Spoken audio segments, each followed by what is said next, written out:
We're going to continue on in section 5.3, looking at more theoretical probabilities. This time what we're going to be looking at is, we're going to start with something called conditional probabilities. So in this section we're going to focus on associations between two variables. We will explore how the probabilities change based on the different types of relationships we are examining. Alright, so we're going to start with our conditional probabilities. Probabilities where we focus on just one group of objects are called conditional probabilities. Right, the probability of A, and then we see that vertical line, which means given, right, and B means to find the probability that event A occurs, but to restrict your consideration to those outcomes that occur within B. So in other words, we're finding the probability of event A occurring given that event B has occurred. Conditional probabilities may be phrased in different ways. We may see the phrase given that, or we might see something that's phrased where the probability that a randomly selected event B is also an event A. So kind of a couple of different key things as far as phrasing goes. Right. So down at the bottom here, what we have are a couple of Venn diagrams, and we're comparing the idea of given that versus and.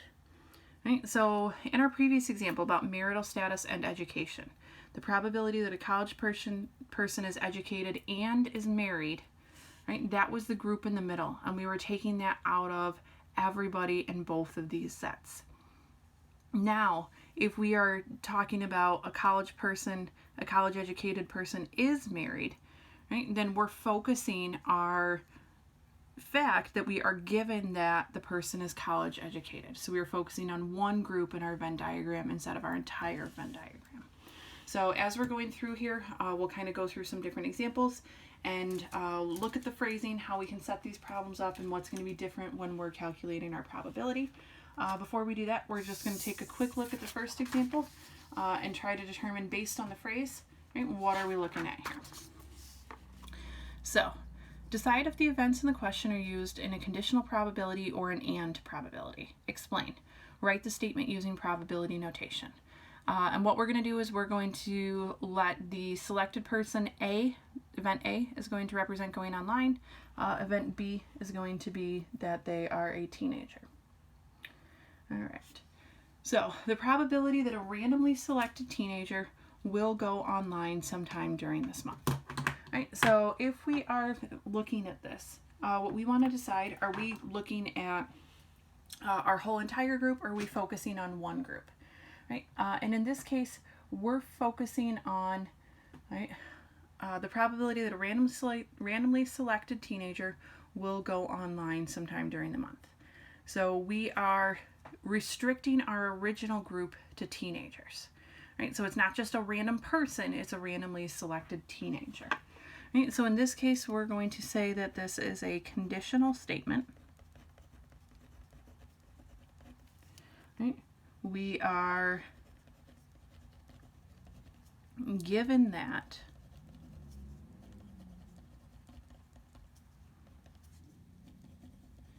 the person is a teenager. Right? We're not looking at all people, we're restricting ourselves to one group. Right? Using our notation, the probability that a person A goes online, given that B, they are a teenager, we're going to write the probability of A given B. Right. For part B, the probability that a randomly selected person is a teenager who will go online sometime during the month. In this case, this is an example of an and problem. Right? Because here, in our first one, we were starting with just teenagers. Here, we're looking at just a randomly selected person. Right, so it's an and. We begin with a random person.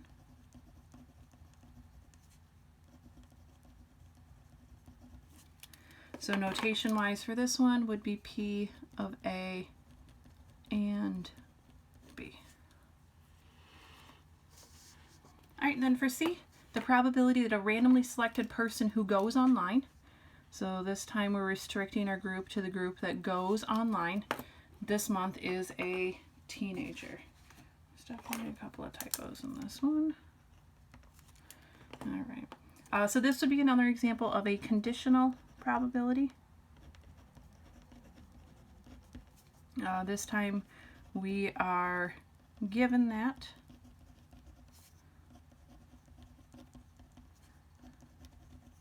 the person goes online. We're restricting our original group from the entire to just that group. And this time our notation, probability that the person is a teenager, well, that's B. Given that the person goes online is A. And that's our notation for that conditional probability. Right, so when we're differentiating between conditional probabilities and probabilities, we're looking at what is our original group. Are we looking at a random person? Or are we looking at a random person in one of our focused groups?